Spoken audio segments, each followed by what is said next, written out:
Hi, welcome back. Here's our last lesson for chapter 7. This video is going to cover enzymes, which is about the last half of the chapter. I'm going to do this one in all one sitting. I'm not going to break it up into smaller units. So if you need to take a break, just pause, come back when you need to. It'll be a little bit longer than some of the other videos. All right, so before we get into kind of the function of enzymes, we got to figure out what enzymes are. So molecularly, enzymes are proteins. So they're not carbohydrates, they're not lipids, they're not nucleic acids. They are of the molecular family of proteins. So knowing about proteins, a quick review. Remember, proteins are made up of long chains of amino acids held together by peptide bonds. They twist and fold, primary, secondary, tertiary, sometimes quaternary, into these really complex three-dimensional shapes. And the shape of the protein is super important to its function. So hopefully you saw that relationship back in chapter 3. Structure and function is key. And we're just going to keep reinforcing that idea with enzymes, because when enzymes get misshapen, they don't work. And so we have a special word for that. It's called denaturing. So we're going to talk a little bit about that today in talking about the factors that affect enzyme function. You'll be doing some activities with lab or watching some activities with lab that have to do with variables that can affect how well an enzyme works. Okay, so now that we know that they're proteins, what is their main job? So the job of an enzyme is what we call a biological catalyst. So a catalyst is something that speeds up a chemical reaction. A biological catalyst, you can guess, is something that speeds up biological reactions. So we just got done the first half of chapter 7 talking all about endergonic and exergonic reactions and coupling reactions and redox reactions and all these reactions. What we didn't address at that talking about those as we're introducing the ideas of reactions is that every single one of those reactions are going to be catalyzed by an enzyme. Usually, I don't want to say all, because there's some that will happen outside of the realm of enzymes, but they usually happen way slower than what's needed for our cells to be successful. So enzymes allow reactions, they kind of help reactions go a lot faster at the pace at which a cell needs them to go. So if you were to take glucose and let it sit out on a counter, eventually, because it's an exergonic spontaneous reaction, eventually that glucose would turn into carbon dioxide and water. The electrons would get transferred. However, the rate at which that would happen, our cells would be dead. We can't function at that slow rate. So allowing enzymes to come in and help us speed up those chemical reactions allows our cells to function at the cellular level the way that they need to keep us alive. So the way that enzymes speed up chemical reactions is they do, all right, I had to pause there for a second, so hopefully it won't be too weird. So the way that enzymes catalyze these reactions is they can reduce what's called the activation energy. So even in an exergonic spontaneous reaction, there has to be a little bit of input of energy to trigger that reaction. It could be an enzyme. Sometimes heat can do it, or sunlight, or physical mixing can do it. But what enzymes do is they help to reduce that activation energy. Let's look at what a reaction would look like without it. That's the red line. We're going to follow that one first.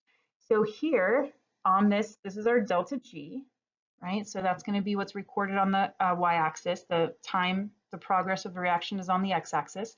So if we take a look at our energy of reactants right here, and take a look at our energy of our products right here, if we did our final minus initial, how much energy does our products have compared to what we started with, we would get a negative delta G. So again, tracking the red line, right? So this guy right here. So this is a graph of showing a spontaneous reaction because our reactants have more energy than our products. So we had to give some energy away, but we had to kickstart this reaction with what's called activation energy. And without an enzyme, we can see, look how much from the start, look how much input of energy that we had to put into this system to get the reaction going. We do end up with a spontaneous reaction, but this is what's called activation energy. How much energy does it take to get the ball rolling? Now, with an enzyme involved in this reaction, it's still the same energy in the reactants and the products, but take a look at the difference in activation energy when an enzyme is involved. So it reduces the amount of energy needed to get the ball rolling, so to speak. And so what that does is it makes the reaction happen quicker. So we still have the same delta G, we just can get to that end result quicker and more efficiently. And when enzymes are involved in chemical reactions, they are not used up. They're not part of the reaction. So they're not products, they're not reactants, they're like helpers. They come in, they catalyze the reaction, they let go, and they can go off and do it again for another pair of reactants. So some words that you need to be comfortable with when we're talking about enzymes is the enzyme itself, and then there's a special three-dimensional shape on the enzyme. I'll highlight it right here. This is called the active site. Okay, so the active site is like a molecular lock and key. It's like the keyhole or the puzzle piece, or molecular, like hand in a glove. It's a very specific fit, and what it fits is what we call the substrate. So the substrate is the thing that the enzyme acts upon.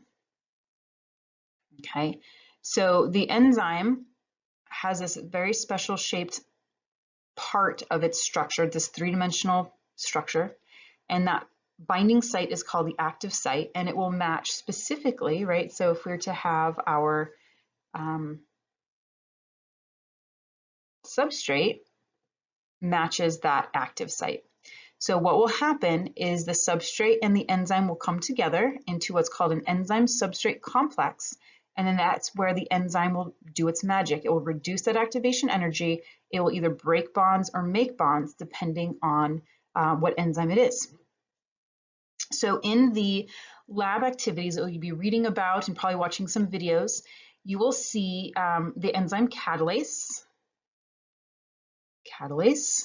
and our substrate is hydrogen peroxide. Now you can do some of these activities yourself, or you may have seen this reaction actually on your own. If you've ever cut yourself or you're trying to do some antiseptic with hydrogen peroxide, you put that on your tissues and what happens?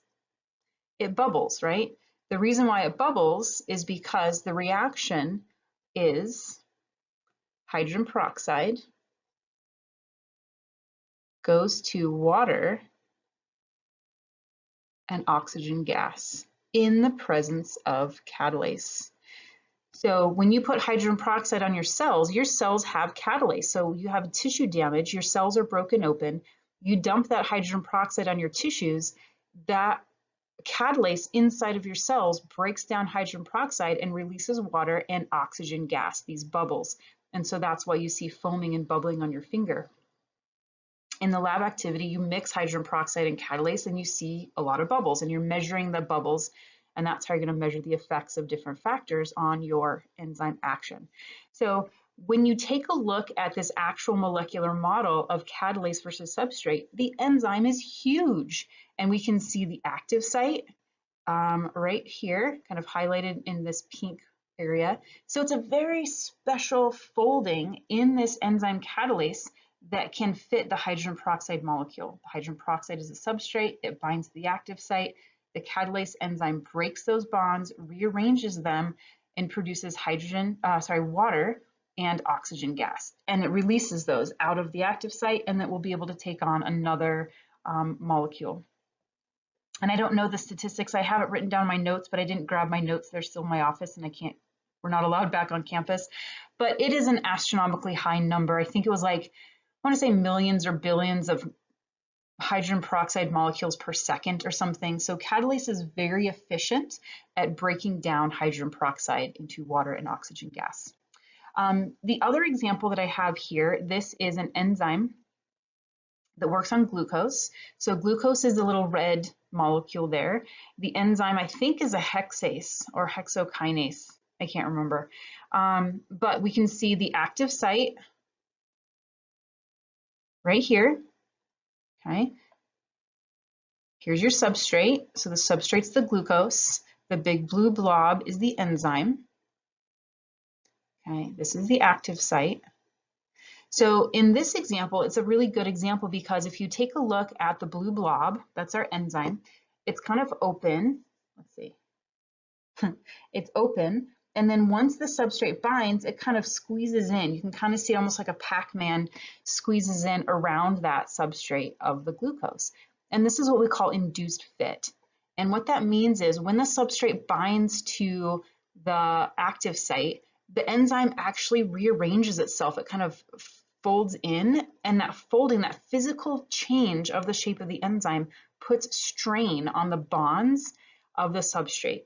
And that can either make or break or rearrange bonds by this induced fit. So it's really very specific in the reaction between the substrate and the active site of the enzyme. So highly specific. Okay.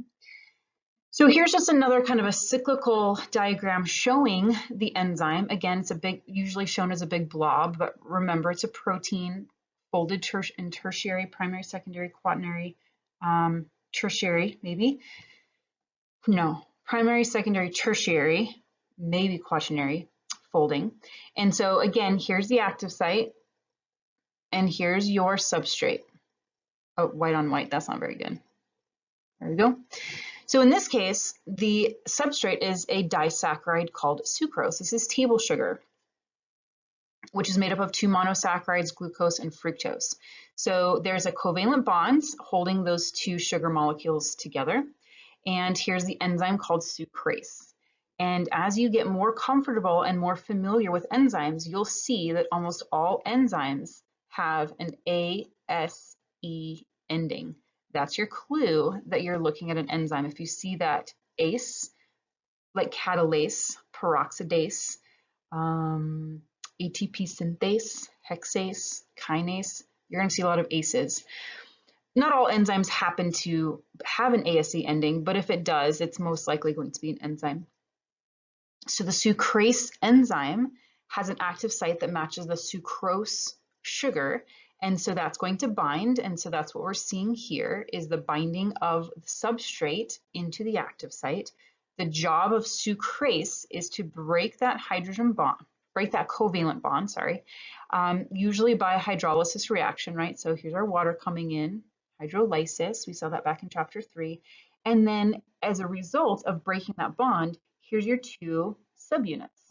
Now separated, that covalent bond is broken, they get released, the enzyme is still functional, the active site is available, and the next molecule of sucrose can come in, bind to the active site, it'll break the bond, and it will release the products. So this is how our biological catalysts work, just repeatedly binding to their substrate and doing whatever chemical reaction they are specified for based on that active site. Okay, now some enzyme substrates aren't complete.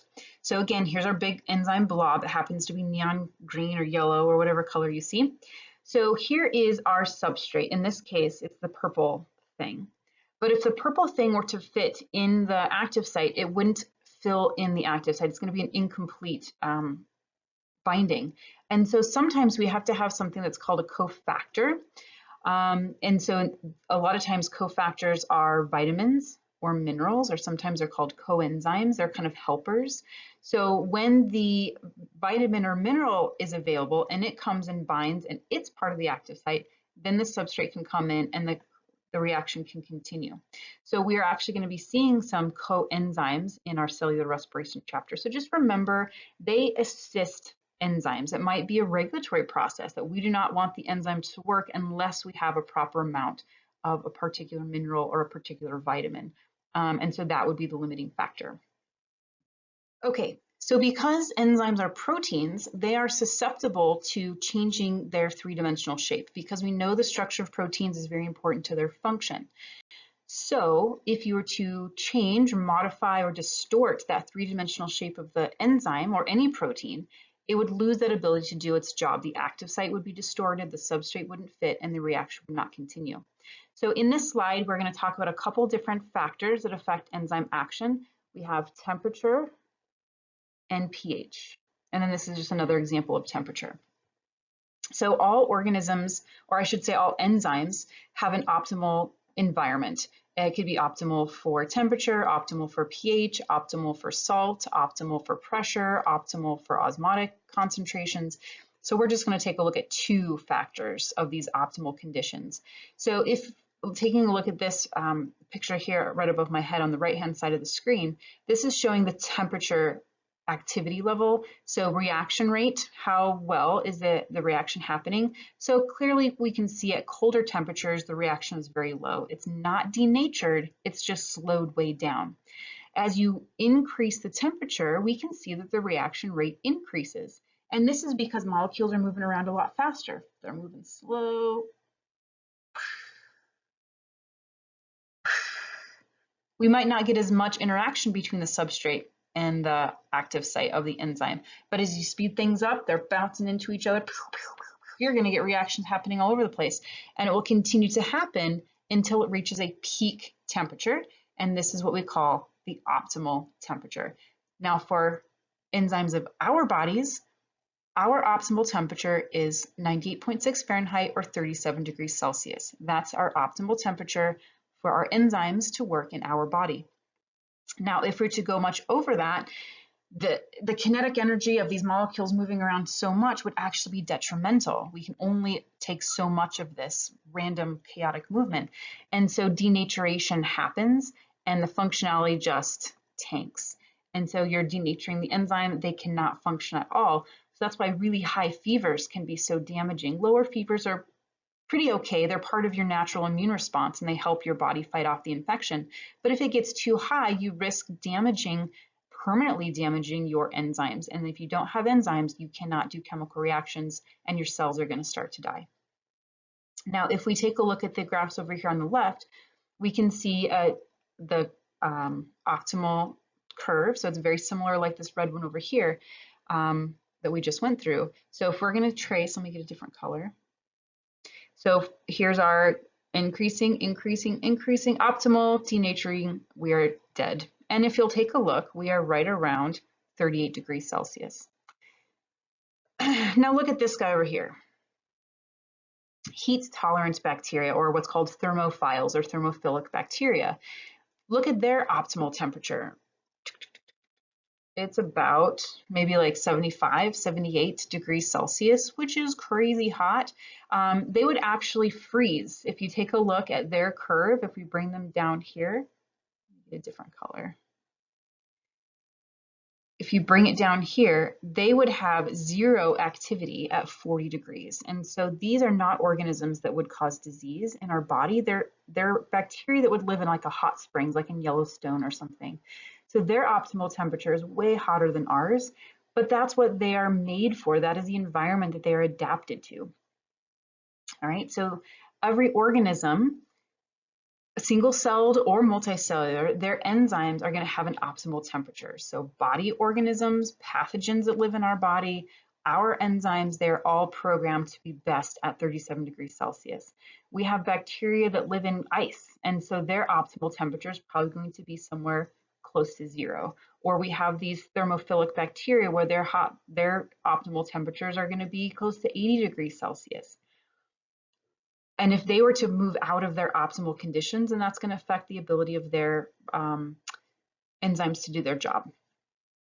All right, so if we go down to the bottom graph, it's very similar in that we have optimal curves of activity for pH. In this case, they're both on our body, they're both for humans. So we have an enzyme in our stomach called pepsin. Pepsin works best at a pH of around 2. So we can see that the optimal pH, right, the peak of that curve is at pH of 2.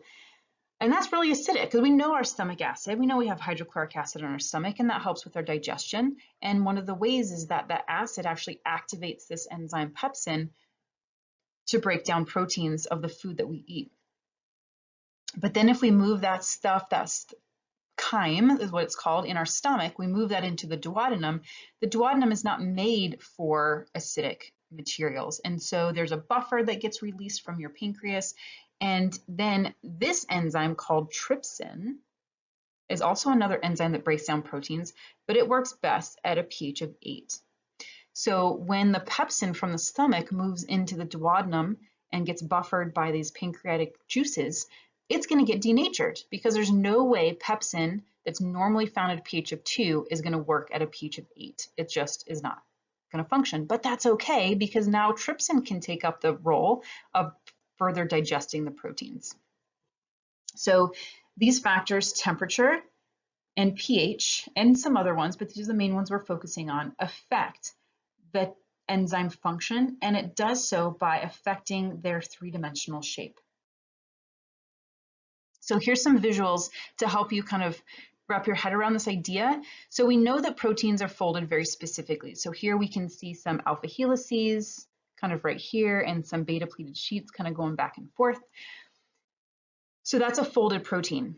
If it denatures, whether by pH changes or temperature changes, look at it now. It's just kind of been reduced into that primary structure. Is it going to have an active site? Is it going to have the right shape? Can it bind to its substrate? No. So this is non-functional. You've basically just killed your protein. Now, this denaturing can be hydrogen ions like with acid, or hydroxide with bases, or high temperature. The picture down here below is showing you how you can denature with hydrogen ions. So there are some cultures that cook fish in acid or base like lime. You can cook fish in lemon juice if you wanted to. When I say cook, it just means you're denaturing the muscle proteins, and you typically could do that with heat as well. So here you have these nice organized fish proteins. You mix them with a high concentration of hydrogen ions, which is basically the definition of an acid, and take a look at what happens to them. They get all scrambled. So those fish proteins are no longer the normal fish proteins. They are the denatured cooked fish proteins. So it's the same idea like when you cook an egg. An egg, the egg white is called albumin, is the protein of the egg white. In a normal fresh egg, it's clear and kind of slimy and goopy. You cook that egg, what happens to those proteins of the albumin and the egg white? They turn solid. Can you turn that back into clear, goopy albumin? No, you've completely denatured those proteins. They are permanently changed by that temperature. Now, some proteins, if you return back to your normal situations, they can revert back to their functional form, but a lot of times denaturing is a permanent change and those proteins are lost forever. All right, the next topic is how your enzymes can be affected by concentration. So we talked about how they can be affected by temperature and pH because they will be denatured. But we can also talk about the rate of enzyme activity based on their concentration. If we have a particular reaction, so looking at this one over here on the left with the purple, if we have a test tube and it's got a certain amount of substrate in it and an unlimited amount of substrate, if you keep adding enzyme, you're going to have this direct increase. So you increase the enzyme concentration, you're going to increase the reaction as long as you have available substrate. It's the same is not true if you have a limited amount of enzyme and you keep saturating with substrate. Eventually, all active sites are going to be saturated and you're going to plateau. So you could have 50 enzymes, but if you put 1,000 molecules of substrate in there, you're only going to be able to work through 50 molecules of substrate at a time. You'll increase until you reach that point of saturation. Okay. The last little bit of this chapter of the enzyme section is talking about how we can regulate enzymes and how they are regulated in the cell. So there's a couple different ways we're going to talk about that. The first one is feedback inhibition, then we'll get allosteric regulation, and then we'll talk about competitive or other types of inhibition. So in this diagram, we're going to talk about this generic example of feedback inhibition with the little orange and the blue shapes here. So the blue shape is our enzyme, will be our enzymes. We have 3 enzymes in this scenario. We have enzyme 1, 2, and 3. And if you'll notice, they all have different active site shapes. And so there's a line, it's a sequence, like a biochemical pathway, if you will. So let's say our substrate, our first step is this football shape. And our end goal is the little circle. So we want to go from football shape to little circle. How do we do that? Well, in this particular cell, in this particular organism, we go from the football shape to the end in a couple steps. So the first enzyme, that's enzyme number 1, turns the football shape into a rainbow shape. Okay, now we have a rainbow shape intermediate.